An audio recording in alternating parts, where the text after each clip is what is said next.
बिस्मिल्लाहिर्रहमानिर्रहीम।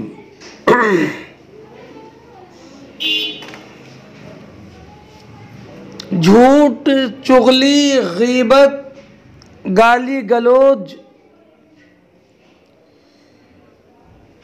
और बेहुदा बात, किसी को बिला वजह शरई तकलीफ देना, ये तमाम चीज़ें नाजायज़ व हराम और रोज़े में और ज़्यादा हराम। इनकी वजह से रोज़े में कराहत आती है।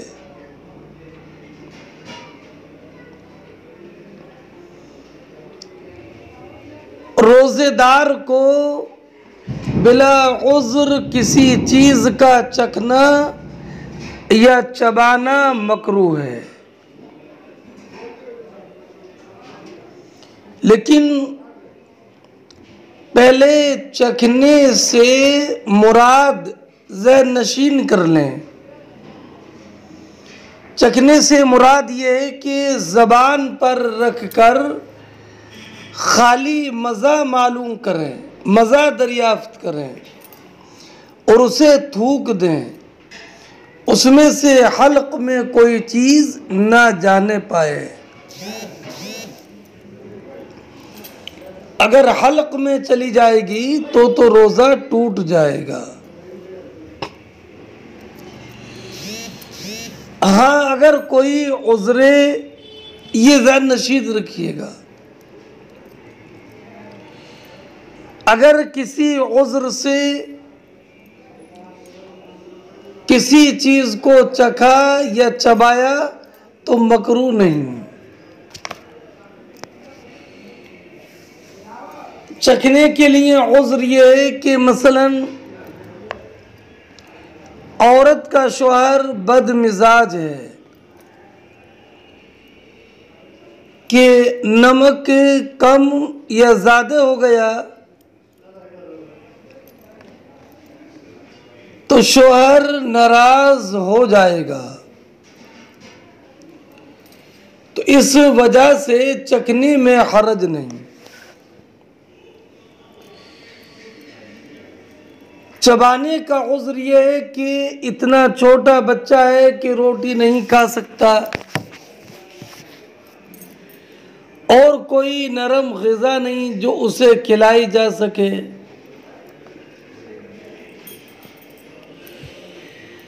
ना हैज़ो निफास वाली या कोई और बेरोज़ा, ऐसा नहीं जो उसे चबाकर दे दे, तो बच्चे के खिलाने के लिए रोटी वगैरह चबाना मकरूह नहीं। लेकिन मैंने पहले बता दिया कि हल्क में नहीं जाना चाहिए। हल्क में अगर चला जाए, जिस चीज़ को चबाया है उसका ज़रा सा भी हिस्सा, तो रोज़ा टूट जाएगा।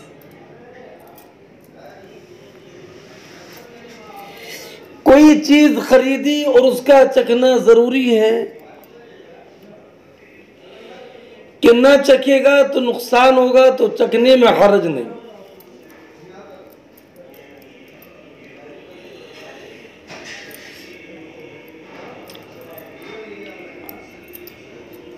औरत का बोसा लेना और गले लगाना और बदन छूना मकरूह है, जबकि यह अंदेशा हो कि इंजाल हो जाएगा या जिमा में मुब्तला होगा। गुलाब या मुश्क वगैरह सूंघना, दाढ़ी मूछ में तेल लगाना और सुरमा लगाना मकरूह है।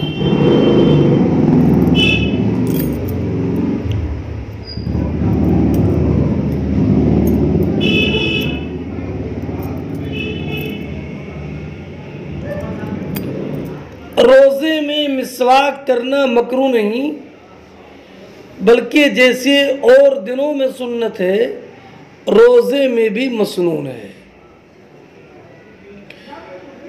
मिसवाक खुश्क हो या तर, अगरचे पानी से तर की हो, ज़वाल से पहले मिसवाक करे या बाद, किसी वक्त मकरू नहीं। हाँ, गुल मंजन करना ज़रूर मकरू है। अगर गुल के रेशे और उसके अज्जा हल्क में जाते रहें तो रोज़ा टूट जाएगा।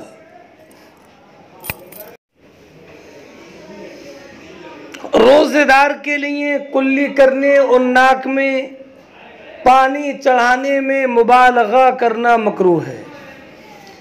कुल्ली में मुबालगा करने के ये माना है कि मुंह भर पानी ले और वज़ू व गुस्ल के अलावा ठंड पहुँचाने की गर्ज से कुल्ली करना, या नाक में पानी चढ़ाना, या ठंड के लिए नहाना, बल्कि बदन पर भीगा कपड़ा डालना, लपेटना मकरूह नहीं। हाँ, अगर परेशानी जाहिर करने के लिए भीगा कपड़ा लपेटा तो ये मकरूह है कि इबादत में तंग दिल होना अच्छी बात नहीं।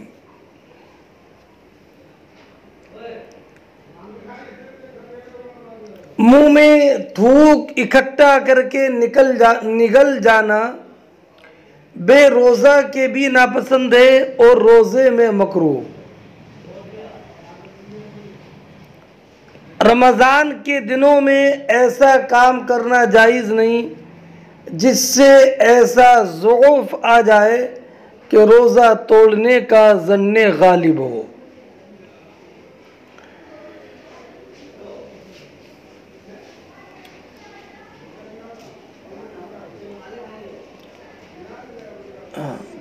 अगर रोज़ा रखेगा तो कमज़ोर हो जाएगा, खड़े होकर नमाज न पढ़ सकेगा, तो हुक्म यह है कि रोज़ा रखे और बैठ कर नमाज पढ़े। जबकि खड़ा होने से उस इंसान को मशक्क़त होती हो। सहरी खाना और उसमें ताख़ीर करना मुस्तहब है, मगर इतनी ताख़ीर मकरूह है कि सुबह होने का अंदेशा हो जाए। इफ्तार में जल्दी करना मुस्तहब है, मगर इफ्तार उस वक्त करे कि सूरज गुरूब होने का गालिब ज़न हो।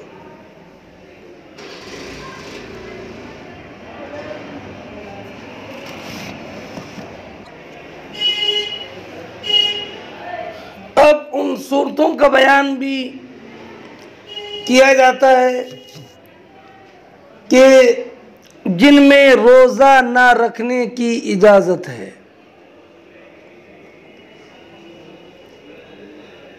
हमल वाली और दूध पिलाने वाली औरत अगर अपनी जान या बच्चे का फोत होने का सही अंदेशा है तो इजाज़त है कि उस वक्त रोज़ा ना रखे, बल्कि बाद में इन रोज़ों की क़ज़ा करे। मरीज़ को मर्ज़ बढ़ जाने या देर में अच्छा होने या तंदुरुस्त को बीमार हो जाने का गालिब ज़न हो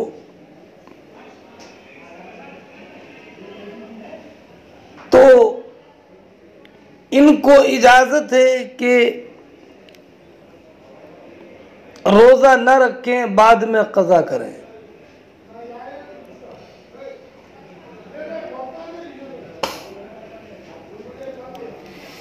औरत को जब हैज़ आ जाए तो उसका रोज़ा ख़त्म हो जाता है। अगर हैज़ से पूरे 10 दिन रात में पाक हुई तो अगले दिन का रोज़ा उस पर रखना फ़र्ज़ है।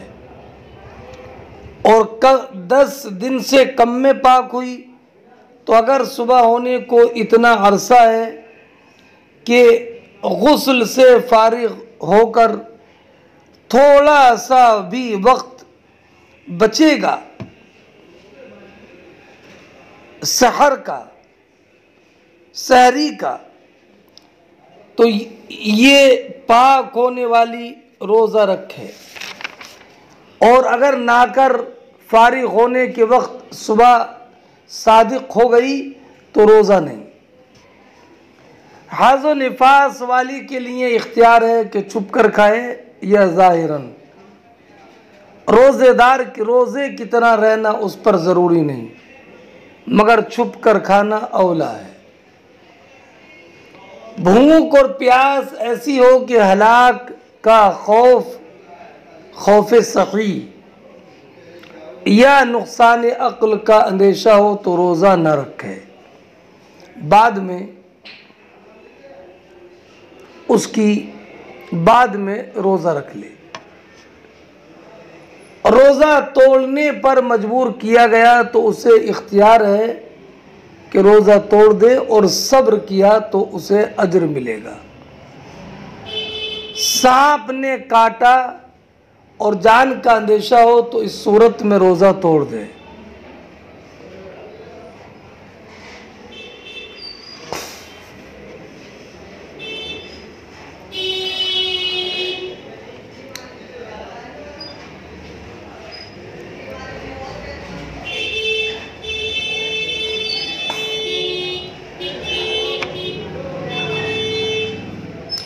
खुद मुसाफिर को और उसके साथ वाले को रोज़ा रखने में ज़रर न पहुँचे तो रोज़ा रखना सफ़र में बेहतर है, वरना ना रखना बेहतर।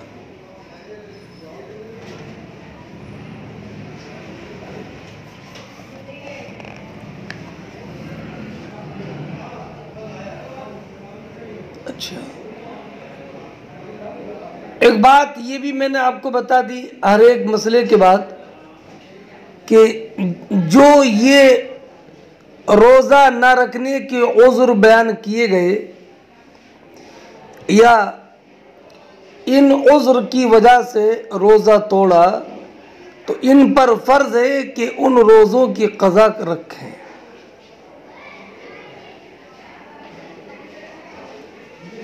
और इन क़ज़ा रोज़ों में तरतीब फ़र्ज़ नहीं है।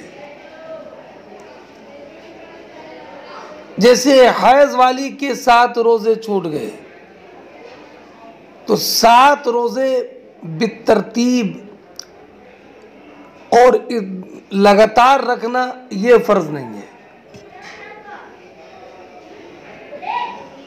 अगर 2 रोज़े क़ज़ा के रखे थे हैज़ वाली ने और बीच में एक नफली रोज़ा रख लिया तो ये नफली रोज़े भी हो जाएंगे।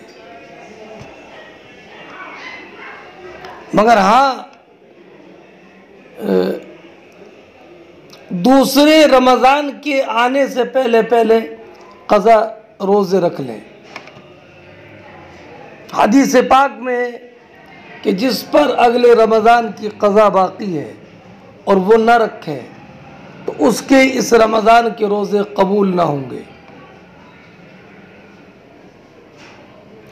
और अगर रोज़े न रखे और दूसरा रमज़ान आ गया तो अब पहले इस रमज़ान के रोज़े रख ले, क़ज़ा न रखे। बल्कि अगर गैर मरीज़ यानी मरीज़ और मुसाफिर के अलावा दूसरे ने रमज़ान के दिनों में क़ज़ा की नियत की, जब भी क़ज़ा के रोज़े नहीं होंगे बल्कि इसी रमज़ान के रोज़े होंगे। और अगर ये माज़ूर लोग इन्हें इतना रोज़ा नहीं मिला, इतना मौका नहीं मिला कि क़ज़ा रखते, तो उन पर वाजिब नहीं कि फ़िदिये की वसीयत कर जाए।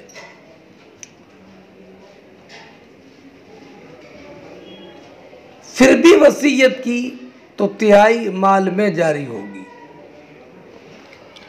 और अगर इतना मौका मिला कि क़ज़ा रोज़े रख लेते मगर ना रखे तो वसीयत कर जाना वाजिब है। और अमदन ना रखे हों तो बदरजे औला वसीयत करना वाजिब है। और वसीयत ना की बल्कि वली ने अपनी तरफ से दे दिया तो भी जायज़ है, मगर वली पर फिदिया देना वाजिब नहीं। हर रोज़े का फिदिया बक़द्र सदक़ा फ़ित्र है, यानी 2 किलो 47 ग्राम। और तिहाई माल में वसीयत उस वक्त जारी होगी जब उस मय्यत के वारिस भी हों, और अगर वारिस ना हो तो सारे माल से फिदिया अदा होता हो तो सब फिदिये में सर्फ कर देना लाजिम।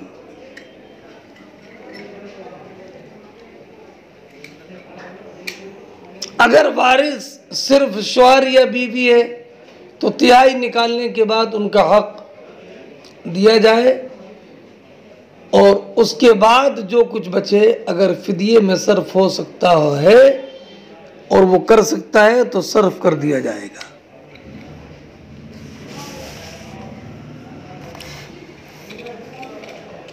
वसीयत करना सिर्फ इतने ही रोज़ों के हक़ में वाजिब है जिन पर कादिर हुआ।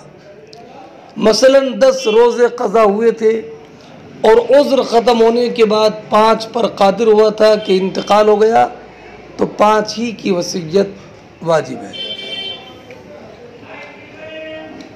एक शख्स की तरफ से दूसरा शख्स रोज़ा नहीं रख सकता।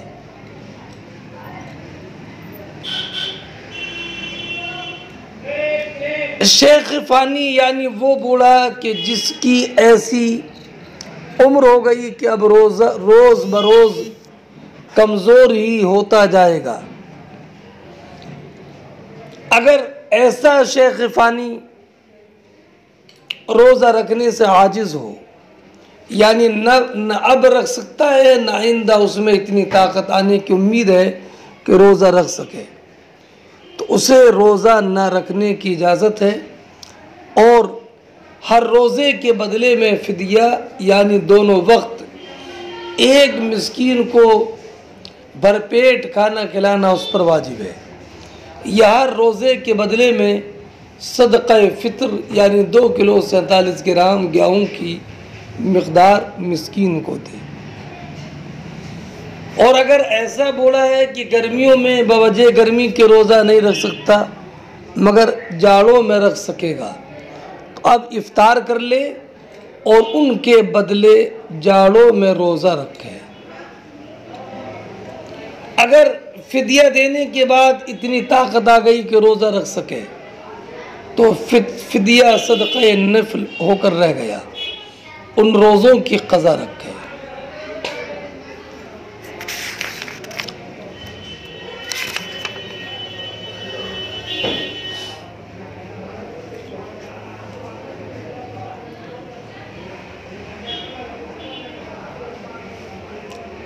नफिल रोज़ा क़स्दन शुरू करने से लाजिम हो जाता है कि तोड़ेगा तो क़ज़ा वाजिब होगी, और ये गुमान करके कि उसके ज़िम्मे कोई रोज़ा है शुरू किया, बात को मालूम है कि नहीं है, अब अगर फ़ौरन तोड़ दिया तो कुछ नहीं, और ये मालूम करने के बाद ना तोड़ा तो अब नहीं तोड़ सकता, तोड़ेगा तो क़ज़ा वाजिब होगी। नफिल रोज़ा क़स्दन नहीं तोड़ा बल्कि बिला इख्तियार टूट गया। मसलन औरत ने नफिली रोज़ा रखा था, हैज़ के दरमियान और रोज़े के दरमियान हैज़ आ गया, जब भी क़ज़ा वाजिब है।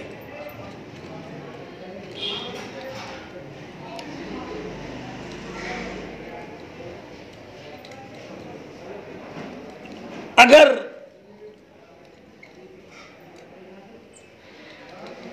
किसी ने ये कसम खाई कि अगर तू रोज़ा ना तोड़े तो मेरी औरत को तलाक है, और उसका नफली रोज़ा है, उसका नफली रोज़ा है ये।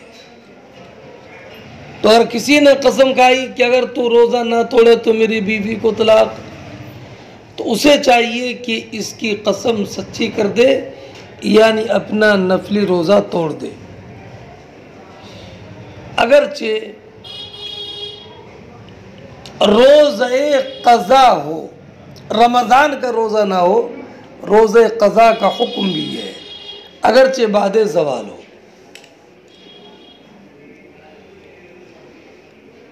नफिल रोज़ा बिला उज़्र तोड़ देना नाजायज़ है।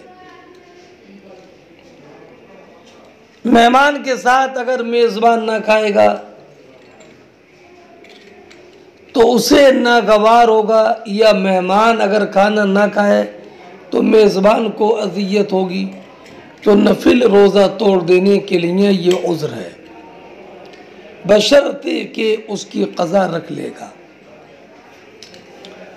और बशर्ते कि ज़हवे कुबरा से पहले तोड़े, बाद को नहीं। ज़वाल के बाद माँ बाप की नाराज़गी की वजह से नफिल रोज़ा तोड़ सकता है, और इसमें भी असर के पहले तक तोड़ सकता है, बाद असर नहीं।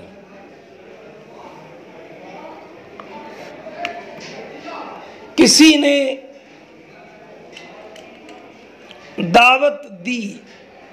दावत की और ये नफली रोज़े से है, तो ज़हवे कुबरा से पहले नफिल रोज़ा तोड़ने की इजाज़त है। औरत बग़ैर शौहर की इजाज़त के नफिल और मिन्नत व कसम के रोज़े ना रखे, और रख लिए तो शौहर तोड़वा सकता है, मगर तोड़ेगी तो क़ज़ा वाजिब होगी।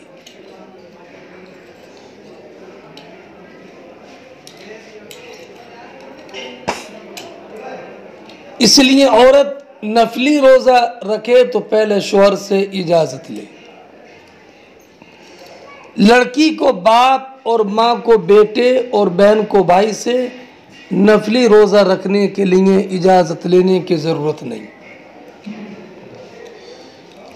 और माँ बाप अगर बेटे को रोज़ा नफिल से मना कर दें, और इस वजह से मना करें कि मर्ज़ का अंदेशा हो, तो माँ बाप की इताअत